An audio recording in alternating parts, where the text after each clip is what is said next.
আজকে তোমাদের সাথে শেয়ার করব একটা ভেজ পকোড়ার রেসিপি, যেটা নিরামিষ দিনে ডালের সাথে অথবা চা কফির সাথে একদম জমে যাবে। তার জন্য এখানে আমি নিয়েছি কিছু ছোলার ডাল, যেটা আমি ওভারনাইট সোক করে রেখেছিলাম। আর এখানে নিয়েছি একটু ধনেপাতা, যেটাকে আমি একদম কুচি কুচি করে কুচিয়ে নিয়েছি।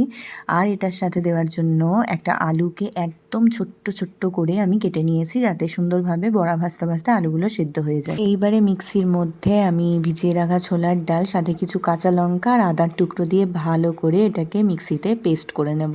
এইবারে কুচিয়ে নেওয়া ধনেপাতা, আলু আর যে ডালটা বেটেছি সেটা, আর নুন হলুদ পরিমাণ মতন দিয়ে ভালো করে সব কিছুকে মিশিয়ে নেব। আর ডাল বাটার সময় কিন্তু জলটা যত কম ইউজ করা যাবে, এই পকোড়াগুলো ততটাই বেশি ক্রিস্পি হবে।